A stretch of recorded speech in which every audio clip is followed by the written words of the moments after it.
بسم اللہ الرحمن الرحیم والصلاة والسلام علی رسولہ الکریم وعلی آلہ وصحبہ اجمعین، اما بعد۔ میرے محترم بھائیوں، بہنوں، بچوں، بچیوں، عزیزوں، جاننے والے، نہ جاننے والے، السلام علیکم ورحمۃ اللہ وبرکاتہ۔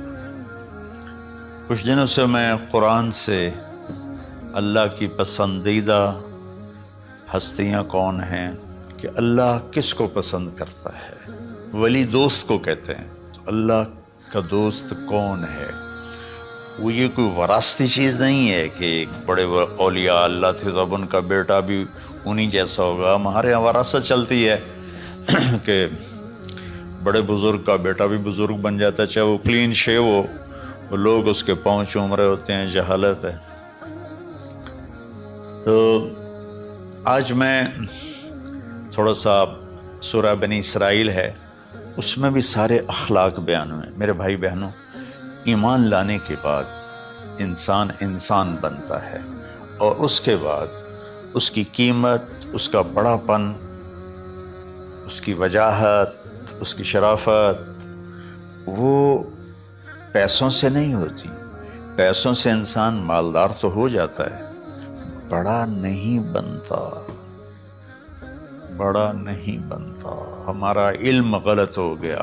بڑا بڑا بندہ جے بولدیاں 3 ملن، یہ 200 مربن، یہ نوابہ فلانا ہے، نوابہ فلانا ہے۔ میرے بھائیو، یہ بالکل غلط علم ہے۔ بڑا وہ ہے جسے اللہ پسند کرے، بڑا وہ ہے جو میرے نبی کی زندگی کے پیچھے چلے، بڑا وہ ہے جس سے اللہ تعالیٰ راضی ہو جائے، باقی سب چھوٹے چھوٹے ہیں۔ تو آج ایک تیسری جگہ سے میں کچھ باتیں قرآن سے عرض کروں گا جن کا تعلق ہمارے ایمان سے بھی ہے، اخلاق سے بھی ہے۔ وہ ہے بسم اللہ الرحمن الرحیم، وَقَضَىٰ رَبُّكَ أَلَّا تَعْبُدُوا إِلَّا إِيَّاهُ بِالْوَالِدَيْنِ إِحْسَانًا إِمَّا يَبْلُغَنَّ عِندَكَ الْكِبَرَ أَحَدُهُمَا أَوْ كِلَاهُمَا فَلَا تَقُل لَّهُمَا أُفٍّ وَلَا تَنْهَرْهُمَا وَقُل لَّهُمَا قَوْلًا كَرِيمًا وَاخْفِضْ لَهُمَا جَنَاحَ الذُّلِّ مِنَ الرَّحْمَةِ وَقُل رَّبِّ ارْحَمْهُمَا كَمَا رَبَّيَانِي صَغِيرًا۔ یہ بہت بڑا مضمون ہے۔ اللہ نے قرآن بھر دیا والدین کے خدمت کے لیے، والدین کی اطاعت کے لیے، والدین کی ماننے کے لیے۔ پہلا جملہ ہے اور تیرے رب نے فیصلہ کیا، ایک مطلب۔ دوسرا، اور تیرے رب نے حکم کیا کہ بندگی صرف اللہ کی ہے، بندگی صرف اللہ کی ہے۔ عبد اسے کہتے ہیں جو ہر بات پہ سر جھکا دے، عبد اسے کہتے ہیں جو ہر بات پہ بچھ جائے، اس کو عبد کہتا ہے۔ تو اللہ کہہ رہا ہے میرے بندو، میرا ایک فیصلہ ہے اور میرا ایک حکم ہے، میرے سوا نہ تمہارا ہاتھ کسی کے آگے پھیلے، نہ تمہاری گردن کسی کے آگے جھکے۔ ایک دوسرے سے مدد لینا، اس کو ایک دوسرے کی تعاونوں میں آ جاتا، تعاونوا علی البر والتقوی، ایک دوسرے کا ساتھ دو، ایک دوسرے کی مدد کرو۔ میرے نبی قرضہ اٹھاتے تھے۔ میرے نبی جب انتقال ہوا تو آپ کی زرہ 9 وسق پر، وسق 5 من کا ہوتا ہے، تو وہ جو کے بدلے آپ نے زرہ رکھوائی تھی کہ جب میں تمہیں ادا کروں گا زرہ لے لوں گا، اور آپ کا انتقال ہو گیا، آپ زرہ اپنی واپس نہیں لے سکے۔ وہ چیزیں جن کا تعلق صرف اللہ کی ذات سے ہے اور کوئی نہیں کر سکتا، اس میں صرف اللہ کے آگے ہاتھ پھیلا، جیسے ہم کہتے ہیں مدد، نصرت۔ اللہ کہتا میں ہوں، الا ان نصر اللہ قریب، سنو میری مدد تمہارے قریب ہے۔ تو اللہ تعبدوا الا ایاہ، بس ایک چھوٹا سا جملہ اللہ نے یہاں کیا، چونکہ یہاں اللہ نے والدین اور اخلاق بتانے تھے تو اپنے لیے صرف ایک جملہ بولا، باقی باتیں بھی اللہ کے لیے ہیں، لیکن اللہ نے میری بندگی، اس بندگی سے مراد 5 وقت کی نماز نہیں ہے، حج، روزہ، زکوٰۃ نہیں ہے اس کی مراد، یہ ساری باتیں داخل ہیں، اور اس کے ساتھ 24 گھنٹے کی زندگی اللہ کی مرضی پر گزارو، نفع آئے تو شکر ادا کرو، نقصان ہو تو صبر کرو، برداشت کرو، پھر بھی شکر ادا کرو، کہ میرا رب یہ کہہ رہا ہے کہ میں نے صرف اللہ سے تعلق جوڑنا ہے۔ اللہ کے نبی نے اپنے چچا زاد بھائی عبداللہ بن عباس سے فرمایا کہ یا غلام، اے نوجوان، اسی کا بکلمات فاحفظہ، میں تمہیں چند باتوں کی وصیت کرتا ہوں، کیا؟ احفظ اللہ، احفظ اللہ یحفظک اللہ، یحفظک اللہ، اللہ کے اوامر کی حفاظت کر، اللہ تیری حفاظت کرے گا۔ احفظ اللہ تجدہ تجاہک، تو اللہ کے اوامر، اسلام، حلال حرام کی پہچان کر کے زندگی گزار تو اللہ کو ہر وقت تو اپنی مدد کے لیے تیار پائے گا۔ اور لمبی حدیث ہے، بنا عشاء کی نماز کا وقت ہو رہا ہے، اس میں وہ جملہ جو اس میرے مضمون سے متعلق ہے، وَإِذَا سَأَلْتَ فَاسْأَلِ اللَّهِ، جب بھی مانگو اللہ سے مانگو، جب بھی مانگو اللہ سے مانگو، اللہ کے سوا کوئی دینے والا نہیں ہے، صرف اللہ ہے دینے کے لیے۔ وَإِذَا اسْتَعَنْتَ فَاسْتَعِنْ بِاللَّهِ، اور جب مدد کے لیے ہاتھ اٹھاؤ تو صرف اللہ کو پکارو، جب ضرورت حاجت کے لیے، مدد کے لیے ہاتھ اٹھاؤ تو اپنے اللہ کو پکارو۔ تو یہ حدیث کی بات بھی ہے اور یہ قرآن کی بات بھی ہے۔ اس کے بعد آگے اللہ کہتا ہے وَبِالْوَالِدَيْنِ إِحْسَانًا، اور اپنے والدین کے ساتھ احسان کرو۔ احسان کا کیا مطلب ہے؟ اللہ آگے اسی کی تشریح کر رہا ہے۔ ویسے احسان کا مطلب عربی میں ہوتا ہے، یہ جو ہمارا اردو کا احسان ہے، میں تیرے تے احسان کیتا تو ہوں میں نالے کی کر رہے ہیں، یہ بھی مطلب ہے، لیکن احسان کا اصل مطلب ہوتا ہے، احسان حسن سے ہے، حسن، حسن سے الف، 2 الف ملے اور احسان بن گیا۔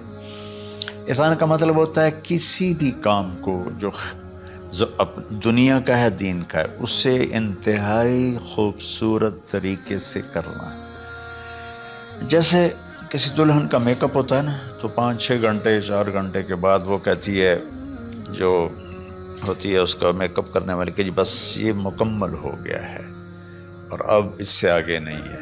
تو آخری انتہا، اچھائی کی آخری انتہا پر پہنچ کے کام کرنے کو احسان کہتے ہیں۔ تو میرا اللہ کہہ رہا ہے میرے بندو، اپنے والدین کے ساتھ وہ کرو کہ جو بھلائی کی، خدمت کی، ماننے کی آخری حد ہے۔ سبحان اللہ۔ وبالوالدین احسان، بالوالدین پہلے ہے، احسان بعد میں ہے۔ اللہ تعالیٰ نے باقی سب کو پیچھے کر کے فرمایا کہ دیکھو خاص طور پہ ماں باپ کے ساتھ وہ رویہ کرو کہ ان کے دل سے دعائیں نکلیں۔ چند دن پہلے ایک والد یوں ہاتھ اٹھا کے کہہ رہا تھا اپنے بیٹے، اکلوتا بیٹا، میں منگنا اللہ کھولو، اللہ تینوں چاہ لگے۔ باپ بیٹے کے لیے یہ دعا مانگ رہا تھا اور بیٹا اکیلا ہے، یہ بد دعا باپ کر رہا تھا۔ تو بھائیو، ایسی اولاد نہ بنو جس ماں نے پیٹ میں 9 مہینے اٹھایا، پھر جننے کی تکلیف برداشت کی۔ ایک شخص آیا حضرت عبید بن عمیر کے پاس کہ حضرت میں نے ماں کو اپنے کندھے پہ بٹھا کے پیدل حج کرایا ہے، مینا لے گیا، عرفات لے گیا، مزدلفہ، پھر مینا، پھر مکہ، تو کیا میں نے ماں کا حق ادا کر دیا؟ میں نے فرمایا ولا طلقۃ واحدہ، بیٹا ابھی ایک طلقہ کا حق بھی ادا نہیں ہو۔ طلقہ کسے کہتے ہیں؟ جب بچہ پیدا ہونے کا وقت آتا ہے تو ماں کو دردوں کی لہریں اٹھتی ہیں، وہ اتنی خوفناک ہوتی ہیں کہ ماں چیخ چیخ کے رہ جاتی ہے، اور بعض اوقات ڈیلیوری لیٹ ہو جاتی ہے تو وہ تڑپتی ہے، روتی ہے۔ وہ جو لہریں ہیں نا پیٹ میں آتی ہیں جاتی ہیں، آتی ہیں جاتی ہیں، ایک لہر جو درد کی اٹھتی ہے اس کو کہتے ہیں طلقہ۔ میں قربان جاؤں، انہوں نے فرمایا بیٹا ابھی تیری ماں نے جو تجھے جنا تھا اس وقت جو تجھے درد، وہ تیری ماں نے درد کی لہریں برداشت کی تھیں، اس میں سے ایک لہر کا بھی حق ادا نہیں ہوا، یعنی کہ حق ادا ہو ہی نہیں سکتا۔ یہ مطلب کہ حق ادا ہو ہی نہیں سکتا کہ بیٹا ابھی ایک کا بھی نہیں۔ پھر حضرت عبداللہ بن عمر سے ایک شخص نے پوچھا کہ اچھا یہ جو آدمی تھا یہ خراسان، یہ ایران میں ہے اور افغانستان میں، یہاں سے ماں کو پیدل کندھے پہ بٹھا کے مکے پہنچا تھا، اندازہ لگا اس نے کتنی مشقت اٹھائی۔ اور عبید اللہ بن عمیر کہتے ہیں بیٹا ابھی ایک لہر کا حق ادا نہیں ہوا۔ یہی سوال حضرت عبداللہ بن عمر سے کیا ایک شخص نے کہ حضرت میں نے اپنی ماں کو حج کرایا ہے، سارا میں نے پیدل کرایا ہے اور کندھے پہ اٹھا کے کرایا ہے، تو کیا میں نے ماں کا حق ادا کر دیا؟ وَلَا زَفْرَةً وَاحِدًا وَلَا زَفْرَةً وَاحِدًا۔ کہ بیٹا تیری ماں نے تجھے پالتے ہوئے جو تھک تھک کے لمبے لمبے سانس لیے، ہوکے بھرے، ابھی ایک ہوکے کا حق بھی ادا نہیں ہوا، یعنی حق ادا ہو ہی نہیں سکتا۔ تو احسان کے آگے تشریح آ رہی ہے۔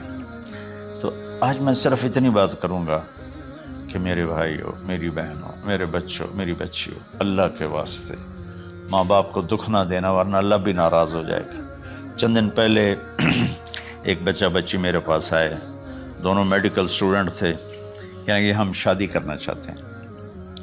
تو بچی نے کہا جی میرے والدین ناراض ہیں، وہ نہیں، اس رشتے پر راضی نہیں ہیں۔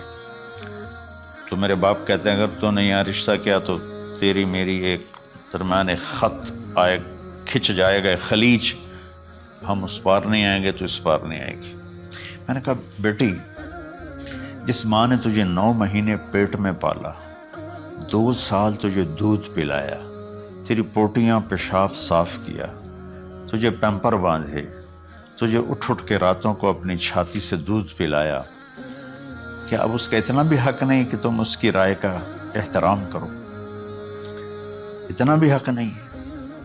تو میں نے کہا بیٹا میری کوئی رائے نہیں ہے، تو اگر تیرے ماں باپ راضی ہیں تو بسم اللہ ضرور کر، اگر راضی نہیں ہے تو دیکھو موت تک تجھے ماں باپ کی دعا نہیں ملے گی، اور ماں باپ کی دعا نہ ملی تو کچھ بھی نہیں ملے گا۔ تو بھائیو دوستو، خاص طور پر آج کے کالج کے نوجوان بچے بچیاں یہ ماں باپ کے ساتھ بہت بدتمیزی کرتے ہیں، چونکہ اس میں والدین کا پہلا قصور ہے کہ انہوں نے ان کو دین نہیں سکھایا۔ بچپن میں انگلش میڈیم سکول، پھر او لیول، پھر اے لیول، تو انہیں کیا پتہ ماں کون ہے باپ کون ہے۔ ایک پرانی بات ہے، ایک شخص اپنے بیٹے کو لے کر آیا کہ یہ میرا بچہ ہے اور یہ فلاں جگہ شادی کرنا چاہتا ہے اور ہم میں سے کسی کی رائے نہیں ہے اور یہ مانتا نہیں ہے، اور اس کے ساتھ اس نے دھاڑے مار کے رونا شروع کیا۔ تو میں نے بچے کو دیکھا تو یوں کر کے بیٹھا تھا، اس کا باپ رو رہا ہے، ہچکیوں سے ایسے بیٹھا ہوا۔ تو مجھے اچانک خیال آیا، میں نے کہا شیخ صاحب اس کو کہاں پڑھایا تھا؟ کہا جی امریکن اسکول۔ اس کے بعد آسٹریلیا بھیجا تھا مزید تعلیم کے لیے۔ کہ شیخ صاحب اس بچے کا کوئی قصور نہیں، آپ کا قصور ہے، اس کو تو پتہ ہی نہیں میری ماں کیا ہے میرا باپ کیا ہے۔ ایک ہماری تہذیب تھی وہ ختم ہو گئی ہے، اس میں علم نہیں بھی تھا تو ماں باپ کا۔ میں نے اپنی آنکھوں سے دیکھا، میں نے اپنے دادا کو دیکھا لیکن میں یاد نہیں، لیکن جو میرے دادا کے چھوٹے بھائی تھے ان کو میں سنبھلتا ہوں، ان کو میں نے دیکھا ہے، 3ری 4تھی جماعت تک میں تھا۔ 61 میں ان کا انتقال ہوا، میری 9 سال عمر تھی، تو 8 سال۔ ان کے بیٹے جوان تھے، اور ڈیرے میں جب وہ بیٹھتے تھے تو ان کے بچے ان کے سامنے نہیں بیٹھتے تھے، ان کی پیٹھ کے پیچھے بیٹھتے تھے۔ اتنا ادب، حالانکہ چاروں کے چاروں دین نہیں جانتے تھے، تہذیب تھی، ثقافت تھی، جو آج کی تہذیب نے ہم سے سب کچھ چھین لیا۔ اب بھی آپ جاؤ بیٹا تھر پارکر میں گیا ہوں 2-3 دفعہ، اور وہاں مسلمان نہیں، ہندو عورتیں جب گاڑی گزرتی ہے تو گھونگھٹ کو نیچے کر لیتی ہیں، اپنا چہرے کو فوراً چھپا لیتی ہیں۔ تو خیر بہرحال میں نے کہا شیخ صاحب اس بچے کا قصور نہیں، آپ کا قصور ہے۔ تو میرے بچوں، اپنے ماں باپ کو خوش کرو، راضی کرو۔ ان کا راضی ہونا اللہ کی رضا ہے۔ میں اس کی تفصیل انشاءاللہ آگے بتاؤں گا، آج میں صرف اتنا ہی میں نے تمہید باندھی ہے کہ ماں باپ کا کیا مقام ہے، ان کی کیا عزت ہے۔ ایک شخص آیا، یا رسول اللہ میرا باپ میرے پوچھے بغیر میرا مال خرچ کر لیتا ہے۔ آپ نے کہا بلاؤ، چونکہ بچے کا ذاتی مال اگر ہو تو شرع کے لحاظ سے باپ پوچھ کے استعمال کرے، بغیر پوچھے استعمال نہ کرے۔ جب اسے پتہ چلا کہ میرے بیٹے نے شکایت کی ہے، تو عرب کی شاعری تو مشہور تھی، انہیں دل دل میں کچھ اشعار پڑھے۔ جو آیا تو جبریل پہلے آ گئے، یا رسول اللہ اللہ تعالیٰ کہہ رہے ہیں آپ اس سے پوچھیں وہ شعر بتاؤ جو تیرے کانوں نے تو نہیں سنے، تیرے دل میں آئے تھے اور اللہ نے سن لیے۔ تو اللہ کے نبی نے فرمایا بھائی تیرا انشاءاللہ کیس سنتے ہیں، لیکن پہلے وہ شعر سناؤ جو تم نے تو نہیں کہے زبان سے پر اللہ نے سن لیے ہیں۔ تو آپ نے اس سے ارشاد فرمایا کہ تمہاری بات ہم سنتے ہیں باپ بیٹے کی، لیکن پہلے وہ شعر سناؤ جو تیری زبان سے ادا نہیں ہوئے، تیرے کانوں نے نہیں سنے، تیرے دل کی گونج تھی اور تیرے دل کی آہ اور فریاد تھی جو دل ہی میں گھٹ کے رہ گئی، اسے اللہ نے سنا ہے۔ وہ کہتا ہے سناؤ۔ کہنے لگا یا رسول اللہ آپ کا رب ہر وقت ہمارے ایمان کو آپ پر زیادہ سے زیادہ بڑھاتا رہتا ہے، اس ذات کی قسم جس کے قبضے میں میری جان ہے۔ یہ چند میرے دکھ بھرے خیالات الفاظ کی شکل میں ڈھلے، لیکن میری بزم تصور میں ہی رہے اور وہیں دفن ہو گئے، باہر نہیں نکلے، میری زبان سے ادا نہیں ہوئے، میرے کانوں نے نہیں سنا، آپ کے رب نے سن لیا۔ آپ نے کہا اچھا بتاؤ تو نے کہا کیا تھا؟ تو انہوں نے کہا جی میں نے بچے کی جب سنی شکایت میری کی ہے تو میں نے کہا تھا غضوتک مولودا وعلتک یافعا تعل بما اجنی علیک وتنہل واذا ضاقتک بالسقم لیلة لم ابت لسقمک الا ساہرا اتململ کأنی انا المتروک دونک بالذی ترکت به دونی وعینی تحمل تخاف الرضا نفسی علیک وإنها لتعلم أن الموت وقت مؤجل فلما بلغت السن والغاية التي إليها مدى ما فيك كنت أؤمل جعلت جزائي غلظة وفظاظة كأنك أنت المنعم المتفضل فليتك إن لم ترع حق أبوتي فعلت كما الجار المجاور يفعل فأوليتني حق الجوار ولم تكن علي بمال دون مالك تبخل۔ میں بھی ترجمہ کرتا ہوں۔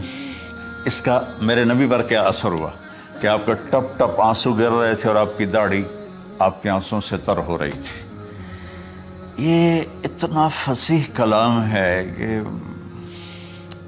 عربوں کو بھی پسینہ آ جائے گا ترجمہ کرنے کے لیے، تو میں تو عربی نہیں ہوں، لیکن یہ فخر تو حاصل ہے، بھلے ہیں یا برے ہیں 2-4 قدم ہم بھی تیرے ساتھ چلے ہیں۔ کچھ عرصہ اہل علم کی محفلوں میں بیٹھے، کچھ زبان کی شناسائی ہوئی، تو میں اپنی کم مائگی کے ساتھ اس کا ترجمہ کروں گا۔ وہ کہتا ہے غزوتک مولودا وعلتک یافعا تعل بما اجنی علیک و تنحل، میرے بیٹے جس دن تو پیدا ہوا ہم نے اپنے لیے جینا چھوڑ دیا، ہوئے ہوئے ہوئے ہوئے، ہم تیرے لیے جیے۔ تیری ماں تجھے دودھ پلاتی تھی، میں تیرے لیے روٹی کے نوالے لاتا تھا، میری ساری کمائی پہلی اور آخری سب تیرے اوپر لگتی تھی۔ تجھے خوش دیکھتے تھے تو خوش ہوتے تھے، تجھے روتا دیکھتے تھے تو ہم روتے تھے۔ وَإِذَا ذَاقَتْكَ بِالسُّقْمِ لَيْلَةً لَمْ أَدْلِ سُقْمَكَ إِلَّا سَاهِرًا أَتَمَلْمَلُ، جب تو کبھی بیمار ہو جاتا تھا تو تیرے سرانے بیٹھ کر ہم ساری رات روتے تھے اور دعائیں کرتے تھے، یا اللہ ہمارے بچے کو بچا لے، ہمارے بچے کو صحت دے دے۔ اس تڑپ میں ساری ساری رات میں جاگتا تھا، تیرے لیے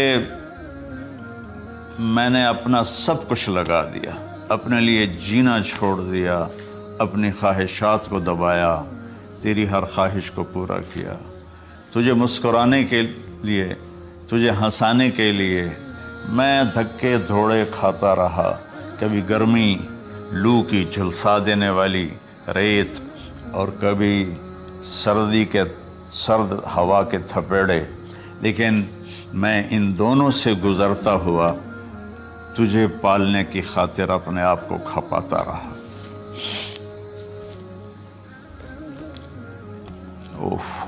فلما بلغت السن والغایۃ التی الیہ مدی ما فیک کنت اؤمل، بیٹا میں نے اپنے ہڈیوں کا رس بھی تیرے اندر ڈال دیا، صرف کمائی نہیں، میں نے اپنے ہڈیوں کا رس تیرے اندر ڈالا، میں نے جو کچھ تھا تیرے اوپر قربان کیا۔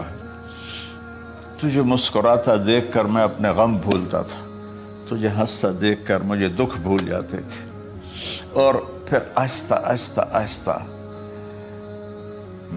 میری ہڈیوں کا گودا، میری کمائی تیرے اندر گئی، اور تو ایک خوبصورت درخت کی طرح بڑھتا چلا گیا، بڑھتا چلا گیا، بڑھتا چلا گیا، بڑھتا چلا گیا، اور میری بڑھاپے نے کمر جھکا دی اور میں جھکتا چلا گیا، جھکتا چلا گیا۔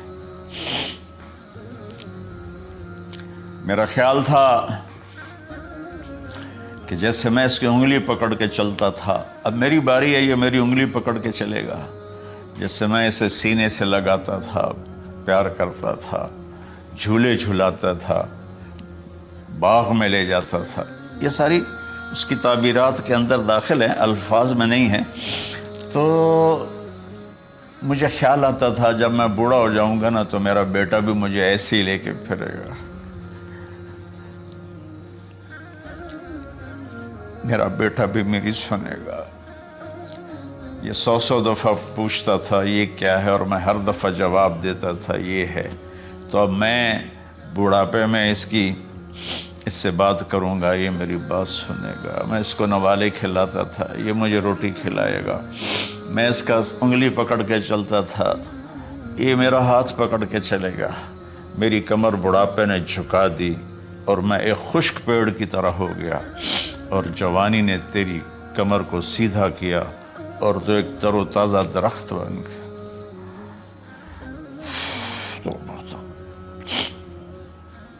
تو مجھے خیال آیا کہ میں نے 20 سال اس بچے کو پالا ہے، ابھی اپنی ماں اور باپ کو دیکھے گا، لیکن ایک دم اچانک کیا ہوا؟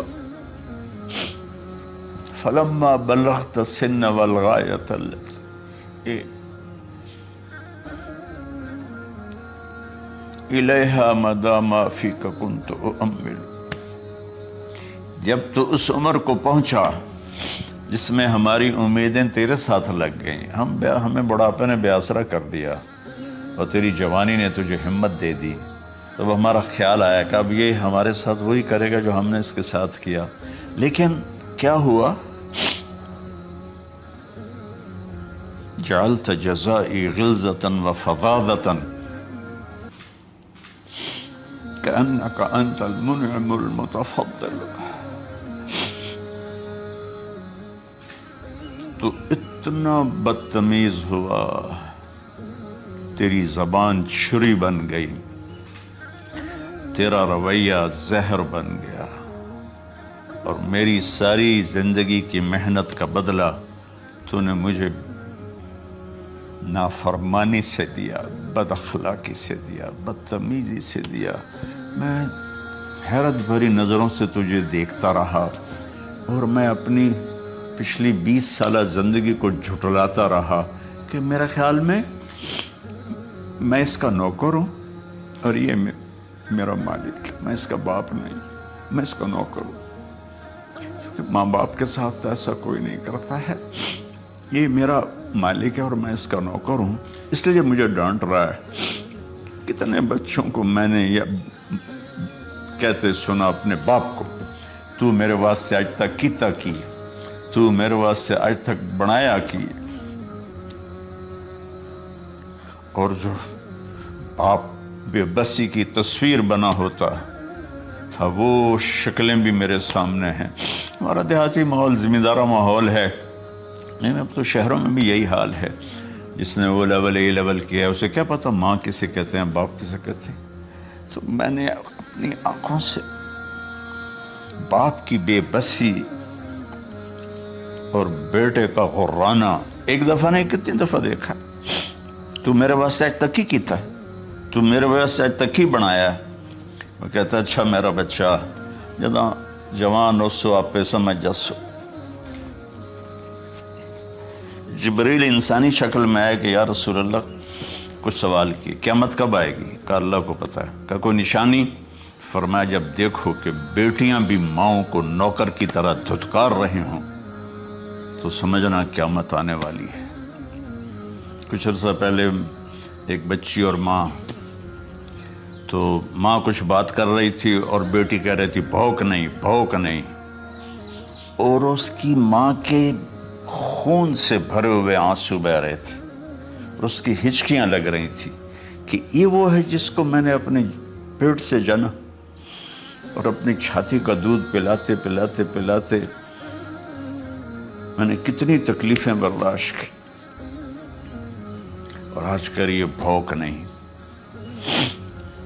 تو کمال کے اشعار میں سوچ رہا ہوں جو میرا یہ حال ہے 1400 سال بعد کہ میرے آنسو نہیں رک رہے، تو اللہ کے نبی تو زارو قطار روئے تھے، داڑھی آنسوں سے تر ہو گئی تھی۔ کہا بیٹا جب تو نے میری ساری زندگی کی محنتوں کا بدلہ بدتمیزی سے دیا، گالی گلوچ سے دیا،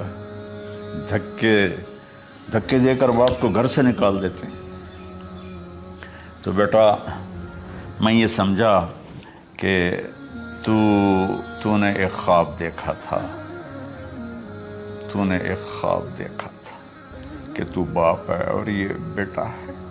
اصل حقیقت یہ ہے کہ یہ مالک ہے اور میں نوکر ہوں۔ پھر آگے کہتا فَلَيْتَكَ إِن لَمْ تَرَ حَقَّ أُبُوَّتِي فَعَلْتَ كَمَا الْجَارُ الْمُجَاوِرُ يَفْعَلُ۔ اچھا چلو بیٹا تو نے مجھے باپ تو نہ سمجھا، چلو ایک پڑوسی سمجھ لو۔ عرب میں پڑوسی کا بہت خیال کیا جاتا تھا، اور یہ عرب کی شان تھی کہ اپنے پڑوسی کو وہ عزت دیتے تھے جو اپنے گھر میں ایک دوسرے کو عزت دیتے تھے۔ تو اس نے پھر اس کی طرف اشارہ کیا کہ اگر میں تیرا باپ نہیں ہوں، تیرے رویوں کو دیکھ کر تو یہی لگتا ہے کہ میں تیرا نوکر ہوں، تو میرا مالک ہے، تو چلو اتنا تو کر دے جتنا ایک پڑوسی کے ساتھ کرتا ہے۔ فَأَوْلَيْتَنِي حَقَّ الْجِوَارِ وَلَمْ تَكُنْ عَلَيَّ مِن مَالٍ دُونَ مَالِكَ تَبْخَلُ۔ تو پڑوسی پر تو عرب خرچ کرتے ہیں، تو بھی تھوڑا سا میرے اوپر خرچ کر دیتا ہے اور تو بخیل نہ بنتا، اور میرے خوابوں کو چکنا چور کر دیا، میری امیدوں پر پانی پھیر دیا، میرے بڑھاپے کو ذلت اور رسوائی میں بدل دیا۔ اچھا میرا پتر جا خوش رہو۔ ماں باپ کہاں بد دعائیں کرتے ہیں؟